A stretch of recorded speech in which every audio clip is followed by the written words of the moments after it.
आज हम बात करेंगे शरत चंद्र चट्टोपाध्याय के एक ऐसे ही आइकॉनिक नॉवल परिणीता की, जिसे बांग्ला भाषा के साथ साथ कई और भाषाओं में ट्रांसलेट किया गया और जिसे बंगाली, हिंदी और तमिल फिल्म के लिए अडॉप्ट भी किया गया।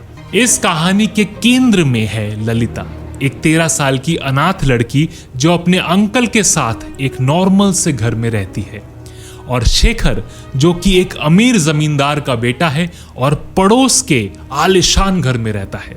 एक ऐसी कहानी जहां ललिता और शेखर का प्यार कोई ग्रैंड जेस्चर के साथ नहीं बल्कि गहरी खामोशियों और छोटे छोटे लम्हों में जाहिर होती है। परिणीता में शरत चंद्र चट्टोपाध्याय आइडियलिस्टिक लव और हार्श रियलिटी के कॉन्ट्रास्ट को एक मेजर प्लॉट डिवाइस के रूप में यूज करते हैं।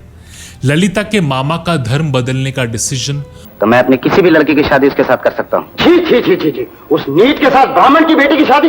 तुम्हारी ये जुर्रत? तुम उस नीच के साथ अपनी लड़की की शादी करना चाहते हो?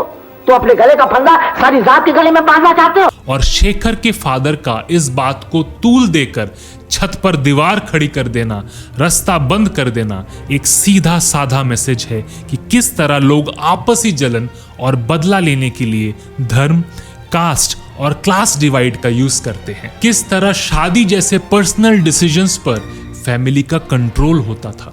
फिर यही फैमिली प्रेशर प्रेमियों को ऐसे डिसीजंस लेने पर मजबूर करती थी जो उनकी फीलिंग्स और बिलीफ्स से मैच नहीं करती। जो चीज शरत चंद्र की परिणीता को खास बनाती है वो है इसका इमोशनल रिस्ट्रेंट। ललिता की डिग्निटी, शेखर का प्राइड और उनकी क्वाइट लॉन्गिंग ये यूनिवर्सल थीम्स हैं। ये हमें बताता है कि love does not always need loud announcements. अगर आपने अमर प्रेम, जख्म, सिर्फ तुम, रेनकोट देखी है तो ये सारी फिल्म्स में भी आपको कहीं ना कहीं परिणीता के शेखर और ललिता की झलक मिल जाएगी।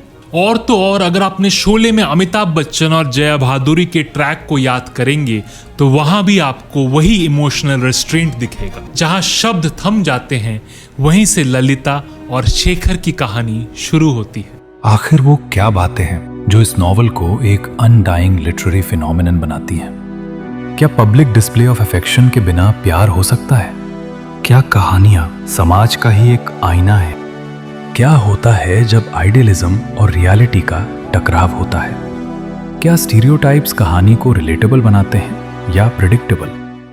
इसे जानने और महसूस करने के लिए पढ़िए हमारा प्रीमियम लिटरेरी ब्लॉग, जो एक इवोकेटिव नजर डालता है ऑथर की जिंदगी पर, नॉवल की इमोशनल सोल पर, और कैसे ये टाइमलेस लिटरेरी जेम बन गई इंडियन सिनेमा की सबसे पावरफुल फिल्मों में से एक।